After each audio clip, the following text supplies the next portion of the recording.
Looking into the past, it's easy to opine that the best days are behind us. Indeed, nostalgia-rimmed glasses can cast a rosy glow on the indiscretions of the past, leaving behind a sour taste when compared to the current.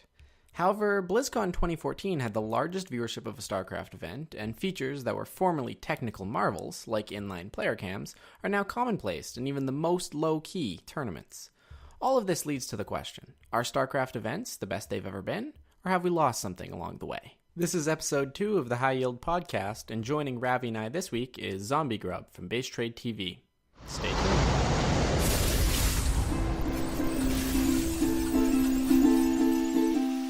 SCV ready. What's going on? Here with StarCraft discussions worth their weight in gold, it's the High Yield Podcast with your hosts Troy Pavlik and Fear Dragon.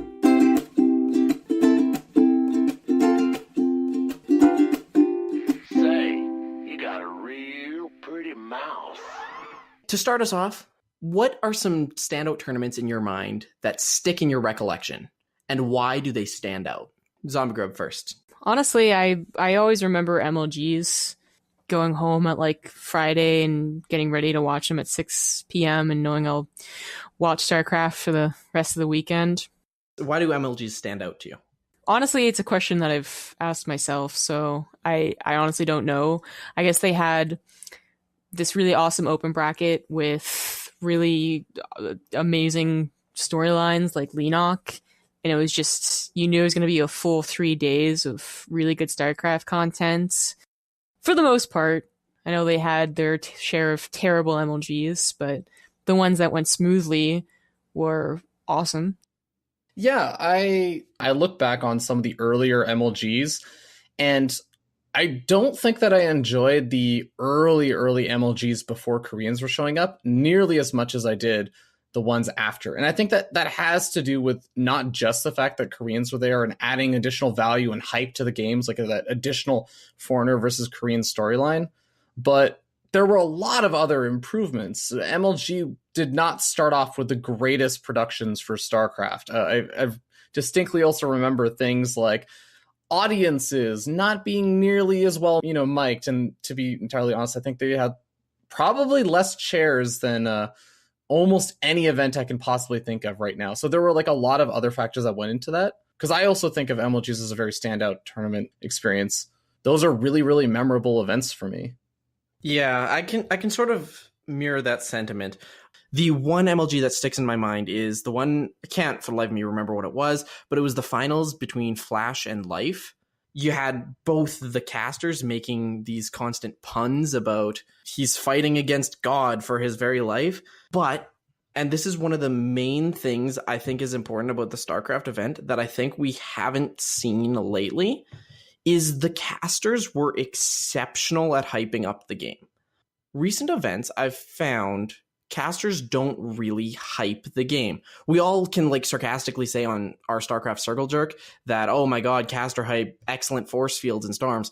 But to be legitimately honest, I don't think casters do that anymore. I'm actually really with you on that. That's actually one of the things I wanted to talk about today. And this, I feel like there's been a huge change in the past 2-ish years in the commentary style from how we would typically see like the standard commentary style in the past versus now. And I think that maybe with the exception of Caleris, I think that a majority of the commentaries that we end up seeing nowadays tend to be a little bit more on the analytical side. Yeah, I was going to say that I agree. I think as the community has gotten, if not smaller, at least more hardcore, we've also had a lot of people ask for the analytical side of things. If you're not a pro gamer, then why are you casting? Like all of that type of stuff. So that's really discouraged anyone from being a hype caster. Newbies are going to come in and they'll be like, well, I guess they sound smart, but I'm not very hyped about this game, and they're going to leave. Yeah, I think the biggest... I went through and I got a YouTube playlist of basically every StarCraft finals for a premier event in like the last 4 years. And I jumped through the playlist and looked at the ending of the games, and there's a discernible change from 2011 through 2013. Almost exclusively at the end of a game, you will hear both casters harmonize GG, and that was the ending of the game. in 2013 or 2014, I can't remember which event it was. The one where Thorzane won the DreamHack. That was the turning point that I seem to found in my playlist where it sort of stopped. And I looked at the casters that had been there before and the casters that are there after. You can actually see the notice dropped off. Day9 left, DJ Wheat's gone, and JP's gone. They left, and if you look at who's replaced them, it's been Apollo, Todd, Rotterdam, Nathanias, and if you can put together a single thread between all four of those, they're very good at the game. Whereas someone like DJ Wheat or JP was not. not to say they were shit, but like they weren't very good. Yeah. That wasn't their specialty. I would even actually add Total Biscuit to that list as someone who used to do like a lot of the dream hacks. And really, he was one of, in my opinion, I actually think that Total Biscuit has some of the best play-by-play of anyone in StarCraft. I still study a lot of what he does because I consider myself more of a play-by-play commentator. Yeah, there's been a discernible drop-off in the number of play-by-play commentators. And I think like a lot of that comes back to what ZombieGrub was saying. It's that desire from the community where I think there was a big point in time where we started seeing a lot of hype around the idea of player commentators, former players like Huck, Kane, etc. There was, of course, like In Control, Greetorp, QXC. All of these guys were coming out and becoming commentators and trying their hand at it. And I think we kind of got lucky with some of them, like In Control and Greetorp. They were actually pretty decent at hyping up games when they need to as well. But as we went on and time passed, I feel like that sort of trend just led itself to less and less of that hype level. I think the one thing I disagree with you right there is you associated the difference between hype play-by-play and analytical casting. And I think that's a really bad line in the sand to draw because my two favorite commentators have been Artosis and Apollo. The thing that they were exceptional at was they hyped analytically. It wasn't, oh, great storms, great force fields, because I can see great storms and great force fields. It was, they were hyping how far ahead moves in the game were putting players above it. Like they were saying, if he doesn't hold this, he's going to be so behind because this Banshee is on the way. Or they were hyping the specifics of the mechanics the players were pulling and why that was a benefit, which as someone who doesn't understand the game at any discernible level was very beneficial to me. The thing I still remember was when Apollo, it was when Marine King Prime was, like a premier player, and he built 3 barracks in front of his natural on some map. I think it was like Akalon Wastes. And Apollo's just like, yeah, he's going to pump out Marines and then he's going to go mech. His co-caster was like, what? And then he did. And Apollo was really hyping up this transition to mech. And as a viewer, I'm like, what the fuck does this mean? Barracks, there's 3 of them. Why is that mech? But it was incredibly exciting when Marine King inevitably went mech. And I think that's the kind of thing we don't see anymore. And I think you're right, because the casters are more muted. You'll have players just say, this fight is unwinnable, or, yeah, this guy's going to tap out any minute, and then the GG screen comes up. I think that's one of the big things we've lost in terms of casting, is we don't have the decision-making of StarCraft being hyped anymore. Well, you have so many people critiquing every single time they're not right? So, and then they'll say a pro gamer wouldn't have called that badly, even if it was legitimately one of many options, and you were just guessing which one they're going to choose. And it was like, oh, pro gamers wouldn't do that. But of course, what we've seen is that pro gamers still do that, but because they're pro gamers and their tone is usually very like, oh yeah, I'm sure this is going to happen. Oh, it didn't happen? Well, that's an interesting decision. Like, it's not very like hype. It is just purely analytical, like they're studying a replay.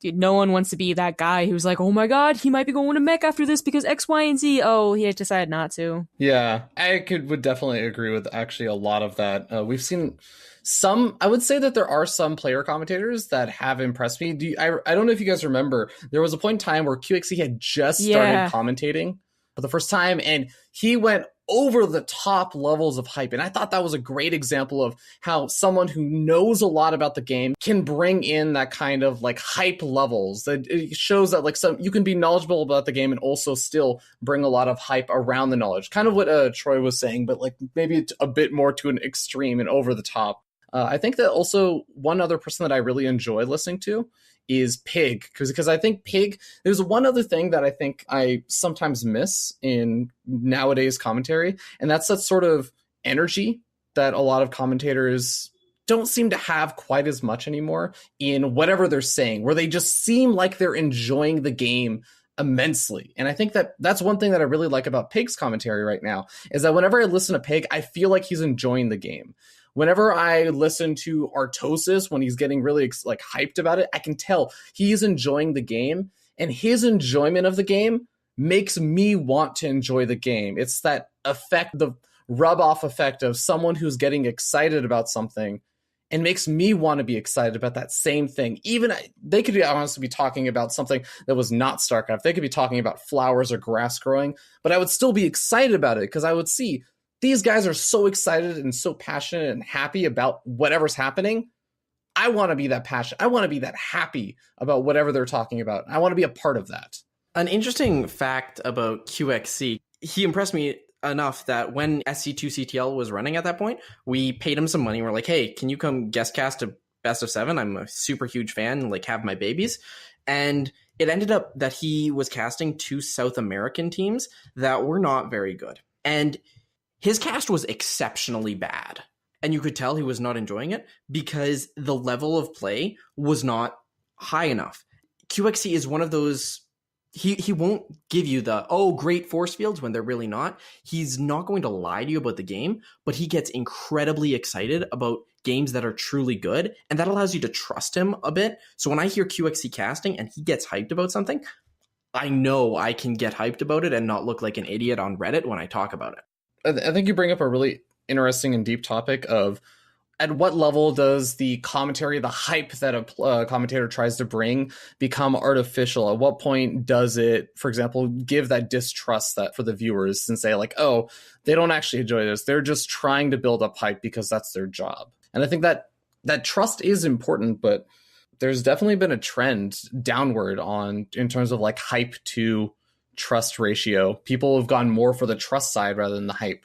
And I think that's a very interesting decision for commentators these days. ZombieGrub, you've casted like literally 11 billion hours of StarCraft in the past 5 years.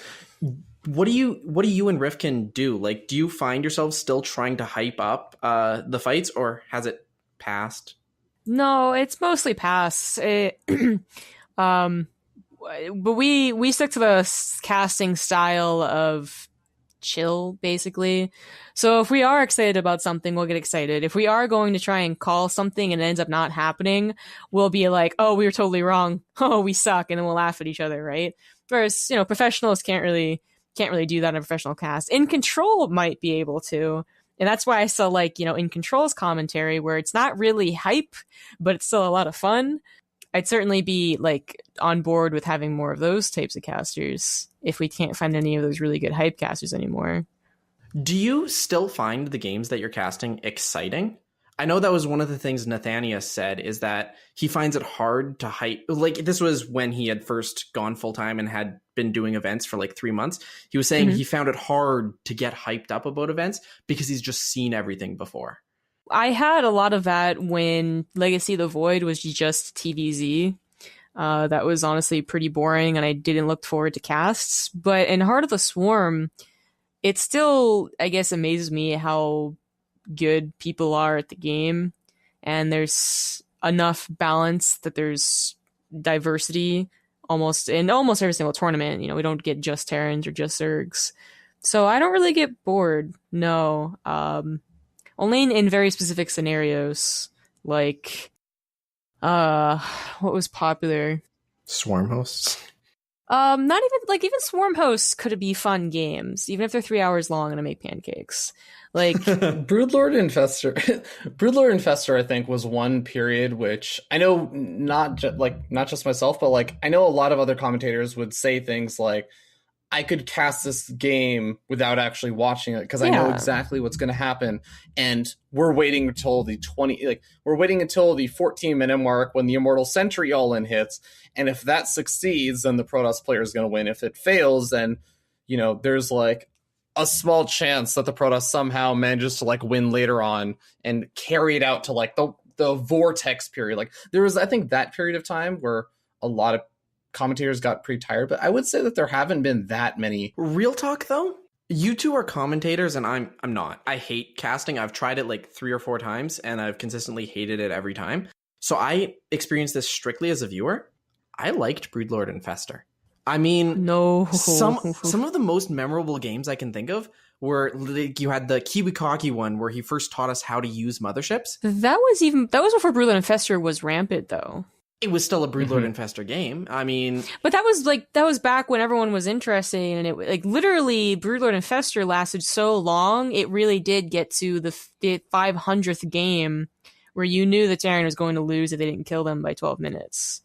I guess the way that I would put it is 4-gate in PvP initially, right? When the 4-gate initially happened, people were kind of amazed, like, look at how optimal this is, look at the micro and everything. It's exciting at first, and it's not the act of like the build being boring or like Broodlord and Fester being a boring composition. It's actually a fascinating composition. I think there's a lot of micro involved in that. And there was a lot of kind of interesting dynamics that happen in the late game for Broodlord and Fester between like the Protoss army and the Zerg army and that kind of stuff.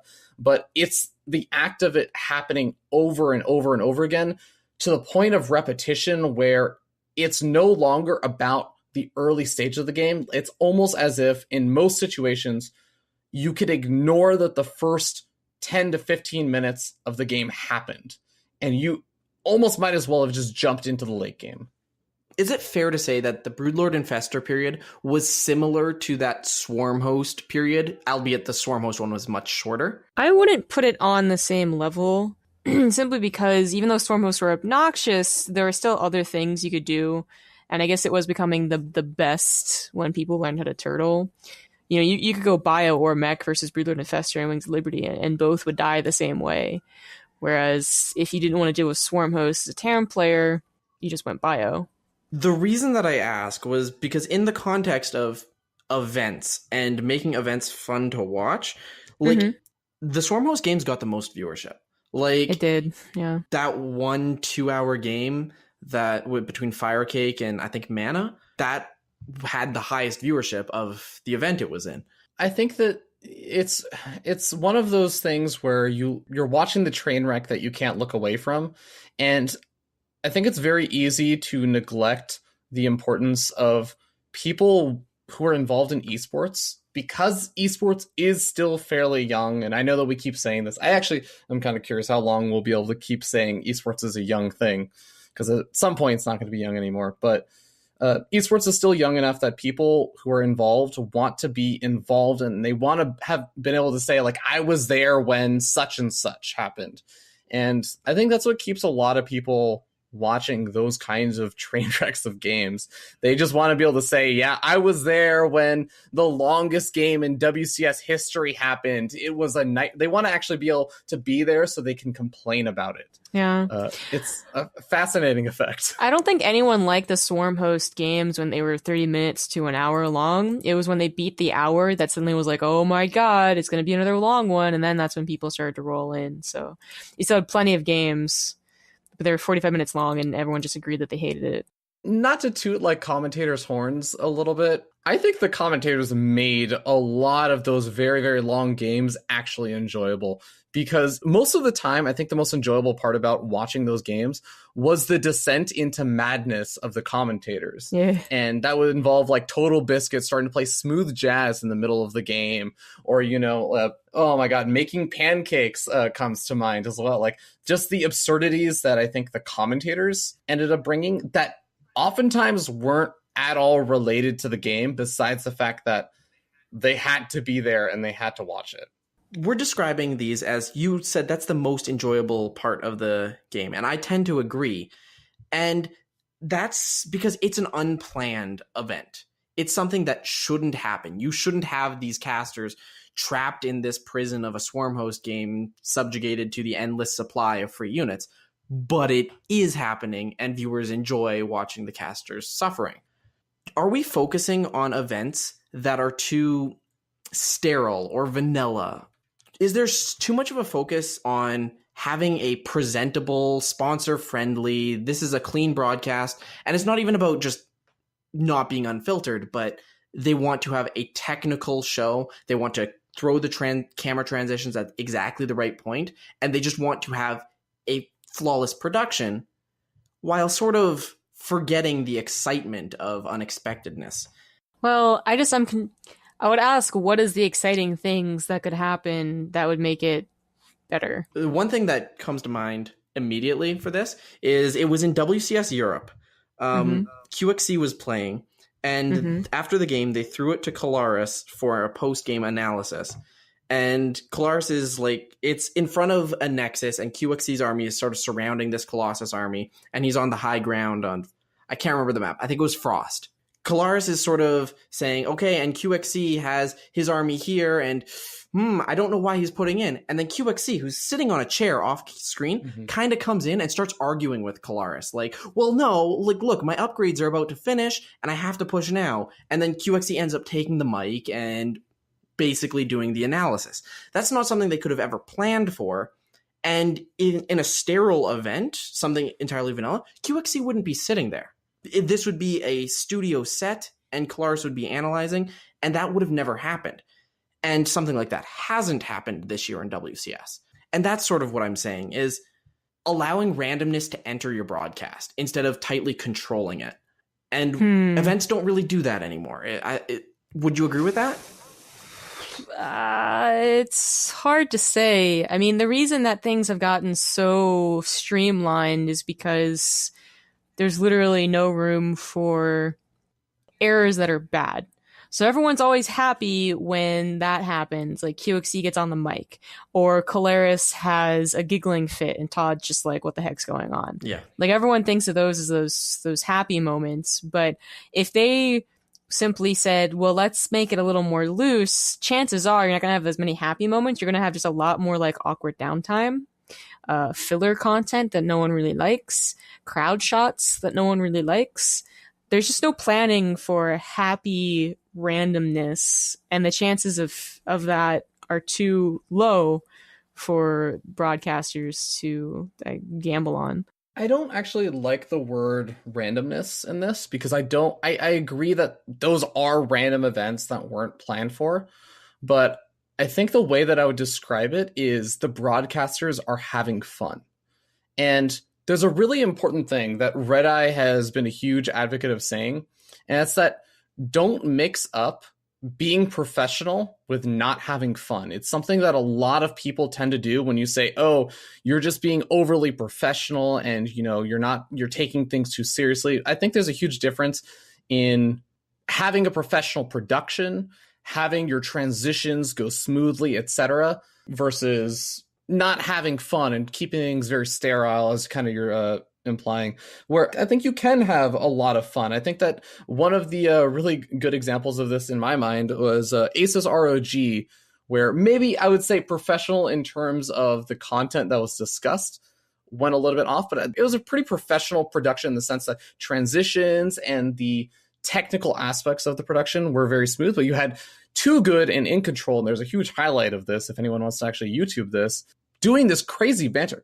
It's just crazy banter between the two, and it's hilarious because they're going completely off the rails. They're doing crazy things, like they're pulling in photoshopped images from the community of like TLO face switching with Apollo and all kinds of fun stuff, and you can tell that they're having fun, and that I think is completely acceptable. And I think that that is sort of the randomness that you're talking about. And although it is a little bit random, I think it's more the product of the broadcasters being willing to have fun rather than trying to intentionally allow production.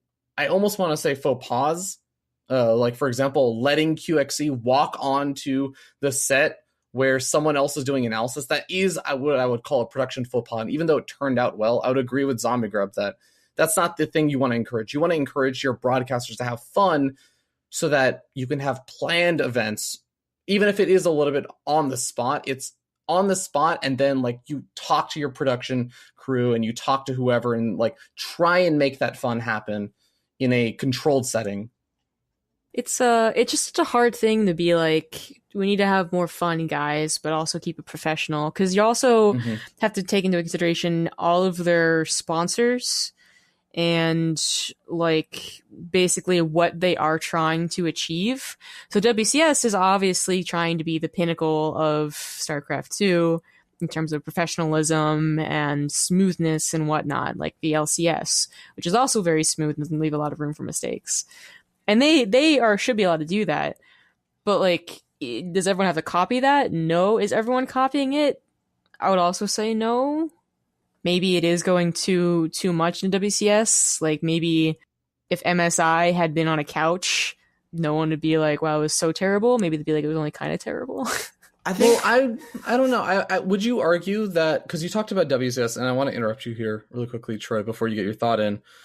Would you say that WCS EU does that as well? Because I would actually argue against it. I would say that at least, maybe not as much lately, but I think a couple of seasons ago in WCS EU, we talk about how they're the pinnacle of, StarCraft, and they want to have this very professional outlook on everything, but they would do things like rock, paper, scissors with the players after the games, and all kinds of fun random stuff. There's memes being thrown out everywhere. I would say that it still was a very fun production. It was. Well, okay, and I'd like to add to that because you stole my fucking point, Ravi. The argument here is that you can't plan for these broadcasted happy mistakes, but my favorite tournament still to date has been WCS Europe 2014, and the reason for it, almost 100%, has been WCS Extra. That was the show at the end of WCS Europe 2014's broadcast where Red Eye would take to the mic, he'd go to the audience, and he'd dick around. The first episode of WCS Extra, I remember it so vividly because Stefano was playing in WCS Europe. Everyone's excited. Oh my God, the return of Stefano. He put on pretty bad games. Stefano's whole family was there. At the start of WCS Extra, Red Eye goes out to the audience. Stefano's family's there, and Red Eye just sits down, looks at Stefano, and says, "Oh, that was a pretty shitty showing, wasn't it?" And Stefano's like, "Fuck off." And it was perfect. It was hilarious. It was so in-depth. You got to know the players. I don't think anyone would argue that it was unprofessional. Go on Reddit enough, you'll get someone to argue it. But overall, it was an incredible thing. And the most incredible part is it made me watch the end of the broadcast every day. I always stayed tuned in because WCS Extra was going to be on. Okay, so my argument for that is that, one, it would be cool if they did more things for that downtime, and maybe their downtime needs to have better filler, and that's what it's all boiling down to. But I fucking loved GSL. What was it called? There was a show for GSL that basically they would get 2 pros or 1 pro. There was one where they did charades with Tasteless, and that was kind of funny. There was one where Dong Raghu had to play with chopsticks against like a diamond player, and you could join a channel and play against a professional gamer, and everyone thought that was really exciting. If you won, I think you might have gotten a prize too or something. And I loved it. I loved watching it. But when I talk about this to other people, like people that like actually know stuff, they're like, oh, they stopped it because no one was watching it. Like, that's the easiest answer usually. No one's watching it, even though some people really particularly liked it, or they got feedback that it was too cringy, or for instance, maybe at WCS EU, they were told that the crowd literally was not big enough for it to be worth showing the crowd. I could easily see that being a complaint from a sponsor or from the technical guys or something like that. But there's always something for why those cool things stop, and it's usually not because they got lazy or they wanted to tightened up like professionally. Usually it was like, yeah, that actually hurt us in some way. Yeah, I actually, that makes me think about a lot of just other offline, like recorded content, like NASL springs to mind with all of the sometimes a little bit cringy, but very, very funny. They're probably the epitome, right? Very funny downtime content. And I know that there are a lot of costs associated with filming downtime content and doing that kind of weird stuff. But I think it added a lot of charm and personality to the broadcast. I think that the word sterile, I really feel like actually now more than ever, if we compare it to the personality of old broadcasts, a lot of the times the broadcasts these days can feel a little bit more sterile just because the formula seems to always be there of how it's start off with the broadcasters for the intro. It's very standard intros. Oftentimes, they will be the same broadcaster and production team that was at some other event last weekend. And then you go into, whatever pregame analysis desk kind of stuff. It's all very typical. Jump into the game, jump out, maybe a little bit of a break screen. Like, it's all feels very much the same. Yeah, that's certainly true. But there's a reason they do it, right? So A, it's often the cheapest. B, it's often the cleanest, and C, they literally might sit down and be like, guys, it's getting kind of boring. Let's change things up. What are we going to do? And there's literally like crickets, because they can't be like, WCS probably couldn't be like, well, let's put everyone on a couch and make them talk about super controversial subjects. Like, they just won't be able to do that. Well, let's talk about a recent example. WCS Season 2 Finals. I know actually all three of us were there in person, so maybe we didn't get to watch as much, but they were doing some really cool stuff with just downtime content. Yeah, just the interviews, like those were amazing. Those interviews were amazing. They were amazing. They added so much value. They got people excited. And I want to say the most important thing is they got people, I think, in the mood to have a good time. And that is probably the most important thing about all this downtime content, and why I think it's so important, even though it costs a lot more to do and to get a production crew out there a day early, or to go around the streets and start interviewing people. Like, it takes time and effort to do, but it sets people into a mood where they're willing to have a good time. And if you have people in that kind of mood, then they're going to enjoy the broadcast, all of the broadcasts, a lot more. They're going to be more open to having a good time when they watch the games. They're going to be more open to having a good time even when the games aren't as good. And I think that can't be understated. Real talk, though. Spider-Man in those videos, he was a plant, right? Like, I don't know. I don't think so. No, he was. He ended up being Carmack? What's his face? Yeah, didn't he end up being Carmack? I saw that tweet. Carmack? I thought that was a joke tweet. Oh, I have no idea. Well, okay. Well, we'll get some Reddit researchers on that. I agree 100%. I can tell you, I was walking around the audience. I was doing other shit. But when one of those videos popped up, everyone kind of just stopped. They turned and they watched. I think the funniest part was one of them came on when people were in a signature line with David Kim. And they just stopped getting David Kim's signature. David Kim stopped giving it. And they just turned and watched it. And that one thing captivated the room. They were exceptional. I agree 100%. I can't state it enough. Yeah, that type of filler content is what can make it interesting. Because as far as like the setup, I guess, for these grade A tournaments, shall we call, I don't think there's anything we can really do to make that change. The only thing that makes it a little more comfortable is if you put them on a couch, which DreamHack's done. And it's worked out every now and again. So I mean, that's cool. Or adding like a champagne ceremony and whatnot.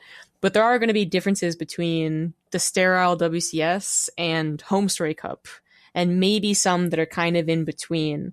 But it's really up to the organizers to decide, and decide correctly, by the way, depending on their budget and the people they invite, which one they should choose. And I don't want to tell like WCS to stop being what they're doing, or to tell DreamHack to go back to where it was 3 years ago, super casual, because I actually like the host panel now, especially when Tasteless host it. You guys might have more knowledge. Why does every event have everyone standing now? So I don't know about I don't know a specific reason. Do you, for Dragon? Have you heard anything? I can speculate reasons. I can't actually list out reasons. Yeah, sure. So my speculation comes down to two things. One, I think it adds a little bit for like the commentators. Like, I think they look more alive if they're not just like sitting down behind a desk, kind of moving back and forth in their chair or whatever. But the other thing is, and this is something that if you actually go read Red Eye's great guide on becoming an esports commentator or broadcaster, he mentions this, that a lot of the times, a lot of commentators lately have been standing up when they commentate in general, just because it gives them a better use of their abdomen and I guess their diaphragm. Diaphragm when they're commentating, so they can utilize it a lot better. They have that caster voice that comes from the stomach and comes up. Those are all excellent points. I'll give you some real talk points right now as well. One, you're going to have softbox lights on you, but you get super hot, and the first thing that gets hot And you guys have probably experienced this actually just being on a camera on your desk, and maybe someone out there even just playing regularly will experience this. Real talk, like that area down there gets really hot and sweaty.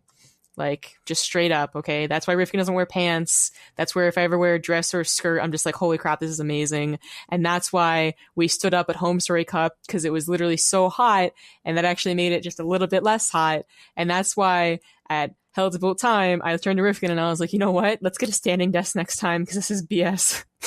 It is so hot and so uncomfortable that standing up is oftentimes more comfortable for the casters and just looks a lot better too, honestly. Not many people can look really nice and set up when they're on a chair, and you, no matter how fit you are, you know, you get kind of that like t-shirt tucked in that kind of shows like your one roll, you know what I'm saying? And, you know, your shirt gets a little more crinkled and whatnot. Like, very tiny things, but I'm almost positive you ask them whether they want to stand or sit, they'd be like, oh, we're so glad they're standing desks now.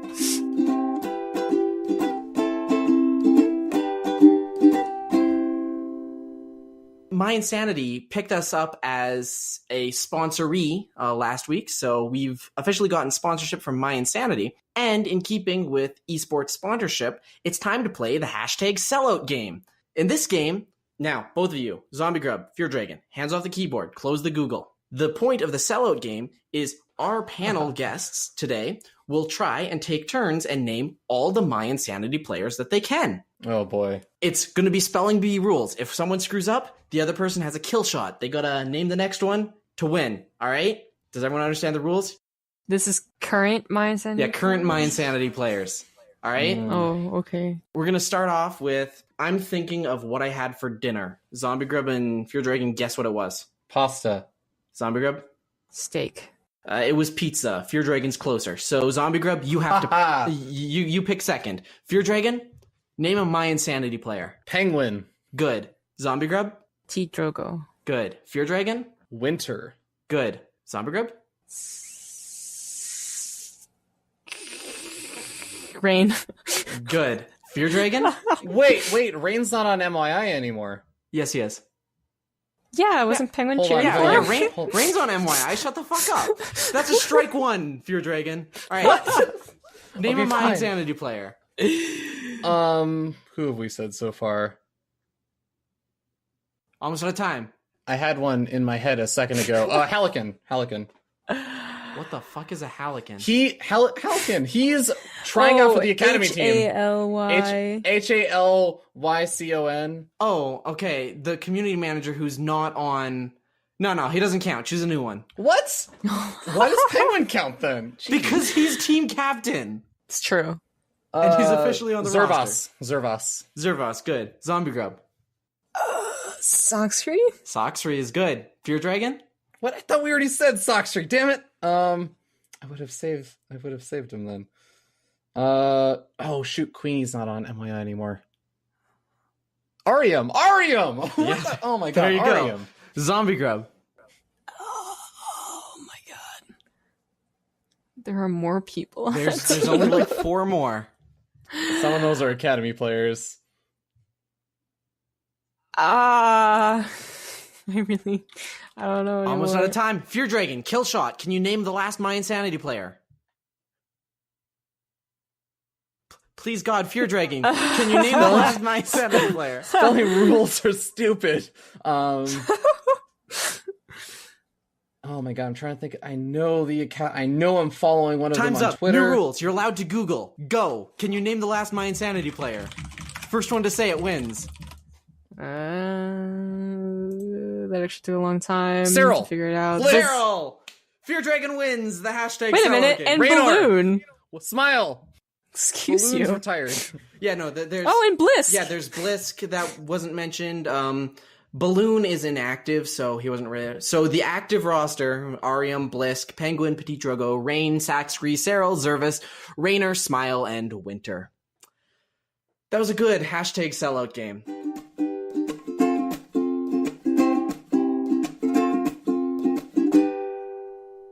One of the things that I was saying before is that I think, like, for example, with Red Bull, it feels like the broadcast is fun and it feels like they're there and they're having fun and enjoying themselves. And I think with a lot of the WCS, a lot of the like things being stripped out is it feels very bare bones. And I don't know if it's really fair to say that like, oh, they don't seem like they're having fun exactly, but they aren't doing like that kind of fun stuff and that fun banter. It's like when we were describing the conversation that they're having out of game and like at the analysis test and everything else, it all tends to be more about like they're talking about the game, they're talking about going into the game and the map choice.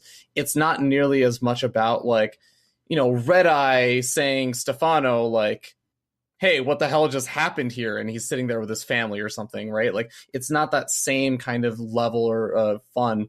And you don't have the same sort of environment of, you know, Huck and QXC doing some amazing banter back and forth, kind of trash talking each other, which I think added a lot to the event. It's those kind of things. And I think the more that broadcasters can set up that sort of environment where players feel like doing that kind of stuff and broadcasters and commentators feel like they're going to actually be able to do the kind of fun stuff that maybe is still within the means of whatever their sponsors are asking them to do, I think that will make a better broadcast almost inherently. I think one of the problems of it is that the players and what they take it as seriously, you know, that QXC thing for WCS is like only one of the ones I can think of. But otherwise, they took Red Bull seriously, but not as seriously prestigious as like WCS, where you're going to be like extremely focused. You don't have a partner to talk to and like relieve stress. You're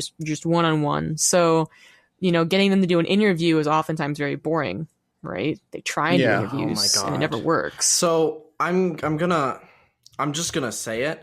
That was the absolute worst part of WCS Toronto for me, was Hydra winning the finals, because that interview after he won, I hated it so much. You can understand, he doesn't have spectacular English. He's sort of new. He moved here, like 5 months ago?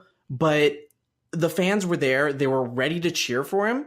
And on stream, it came out a little bit better when I rewatched it. But live, when he's like, Hydra, how do you feel right now? And he's like, oh, I feel hungry. And we were like, yeah. Oh. And everyone laughed. I think that that kind of ties in with another problem that's kind of fits the bill, I guess. So in that there are so many tournaments that a lot of players view it as a mill, basically. Like, okay, next tournament. As opposed to, you know, I don't know, like League of Legends, because it's the only one that I kind of know, where there are only so many tournaments, and LCS is still by far the most important one. Whereas in StarCraft, there are so many, and they're all going to be trying to copy the one that had the best viewers, regardless if it was because of the production or not. They're going to try and copy it, and you're going to get a lot of the sameness all the time, and a lot of Korean players that don't really feel all that excited. And I just like, there's not much you can do about that, because you're not going to tell everyone to like, stop making tournaments, please, so these can be a little more prestigious.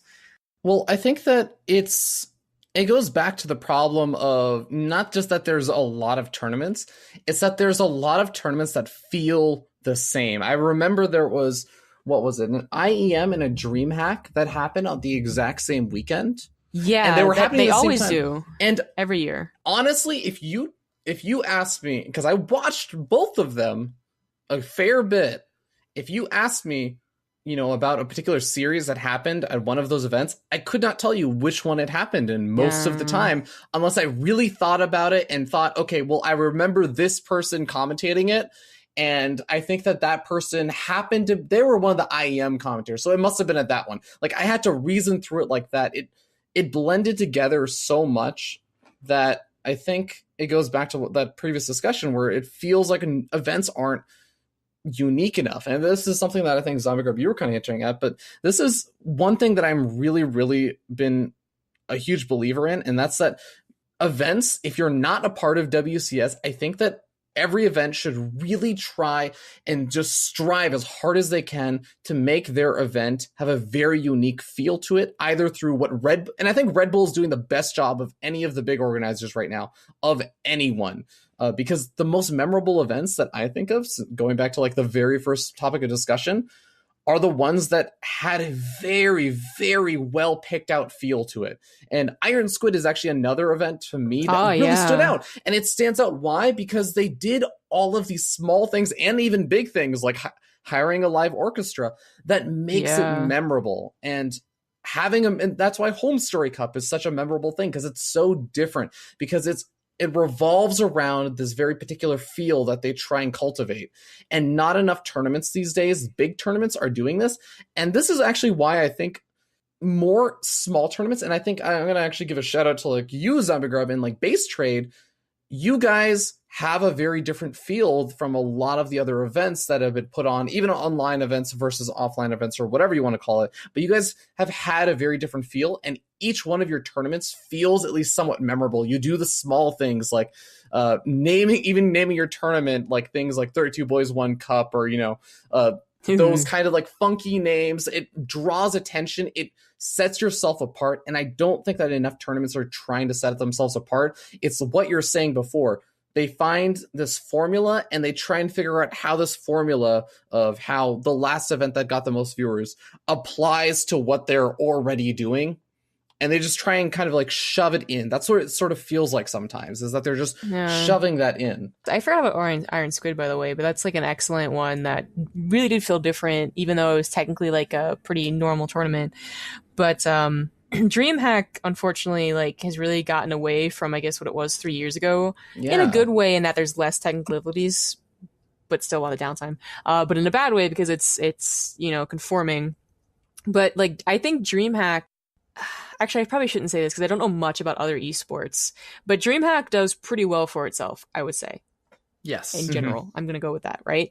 And, they have like their CSGO crowd because they're a European-based tournament for the most part. And that seems to go pretty well as well, right? Like that seems to be like a pretty good tournament for CSGO guys. It's like, you're like, you would tell them like, hey, you're doing exactly the same thing that WCS is doing.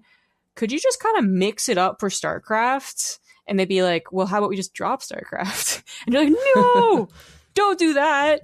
So it is, I can't really like say much about WCS and DreamHack, because it seems like at least WCS is very much getting what they want. So like very clean cut, crisp cutouts of StarCraft and pushing them out just to get to the finals. If that's what they want to do, then they're doing a good job of it. DreamHack seems to be letting go of StarCraft and not really wanting to revolutionize it. But for other tournaments that are going to come around, like the MSI one that happened recently, that wasn't too good. Or like any other type of tournament that comes around, so like It's a Hell, It's Boat Time, they're going to have to basically say like, yeah, that was a pretty important discussion. I guess we should change the format to be like something else, like anything else, or have a more streamlined theme like Red Bull does. But as far as the big tournaments go, I guess I've just kind of given up on them.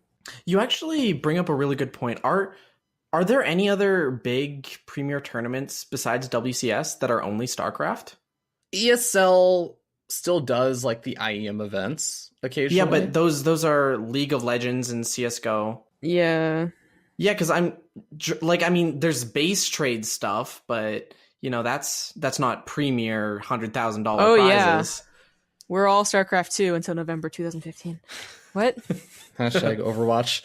I guess Home Story Cup and Take TV kind of also falls in that category. But yeah, I would say a majority of the big organizations that are doing StarCraft are also doing other games. Because I was going to say the last big one I can remember was NASL, but you know what they were? They were World of Tanks. Well, yeah, I mean, oh god, actually, yeah, I think going back to that, even in 2011, who were the big names? MLG was also doing multiple games. NASL ended up doing multiple games. IGN was doing multiple games. The real question should be, what was their biggest game? Because, of course, everyone else had their side platter of food. But the biggest game at those times were the ones that they were going to risk a different format on if we were doing this conversation in 2011 would have been StarCraft 2.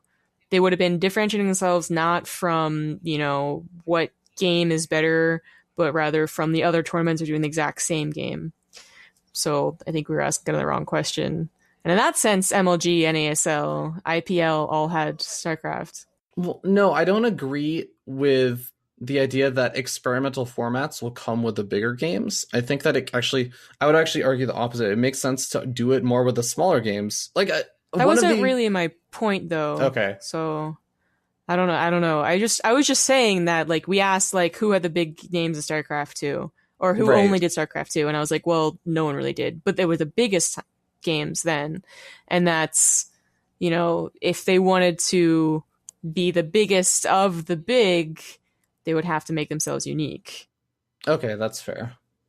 But now it's more like, if they want to be bigger, they can try and go to League of Legends, if they're allowed, because Riot seems pretty strict about that one. I mean, they jump on the CSGO and the Cardstone bandwagons. I really would love to hear like an identical conversation about Hearthstone, though, because Hearthstone probably has the worst offender of this, right? Like, every time I look into a Hearthstone, damn it, a Hearthstone tournament, it's always like a tavern with two guys facing each other.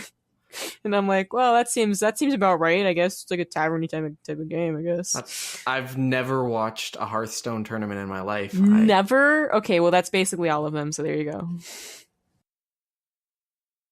In 2011, in the big heyday of StarCraft 2, live events weren't really the part where differentiation was happening. That's a 2013 thing where live events really started experimenting. Because in 2011, it was just, you had the live events, you threw casters, they screamed a little bit, and good games happened. Maybe oversimplifying. But the big competition, I would argue, was in online events. You had NASL forming up. They were doing their NASL thing with their sound guy.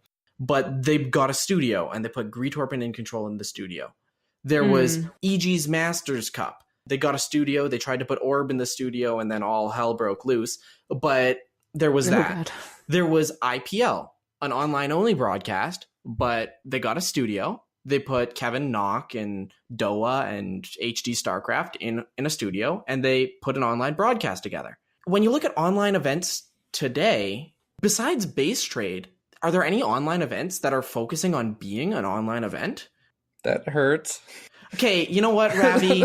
Breaking Out got like 12 viewers during the Breaking Out segment. Wow. Hey, there was a day that I got 15, okay? No. Base Trade TV host. You're welcome. Yeah, I know, right?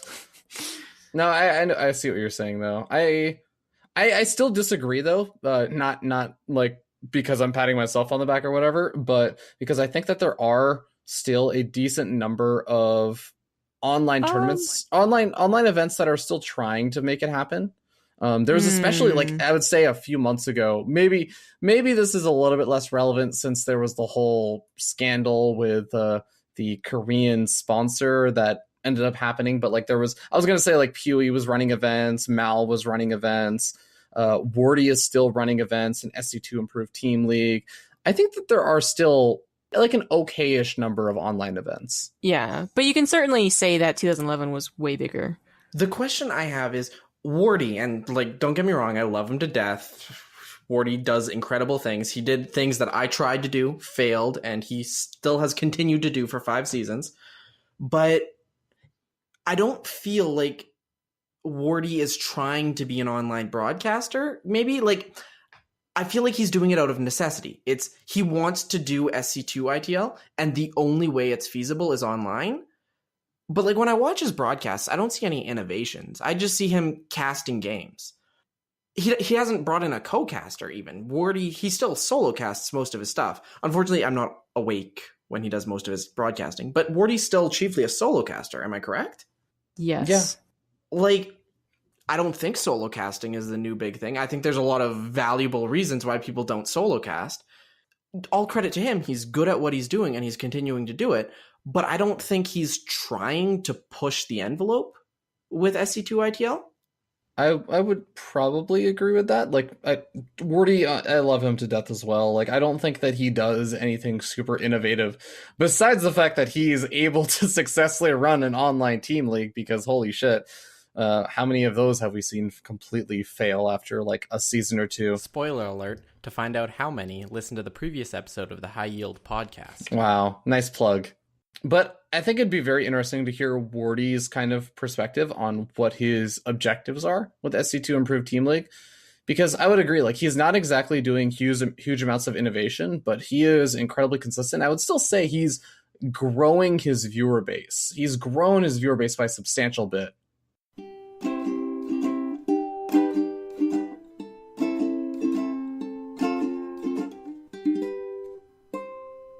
You just had Hell It's About Time. There were a lot of technical difficulties.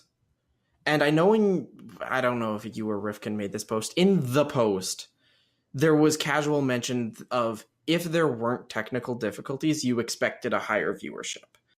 I guess that's not necessarily what I wanted to say. I said that contributing to the lack of viewers was technical difficulties, lack of star power casters, matchups that necessarily not everyone liked.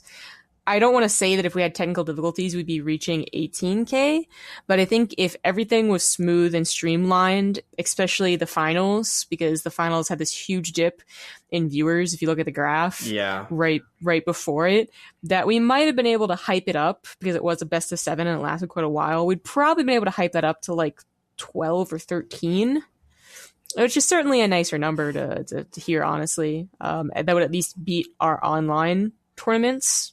If you look at key innovations in the StarCraft space, there have been two major factors. There's been the MLGs and the WCS, which is just like monolithic organizations with a butt ton of money, and they throw some money at the problem and they make an event.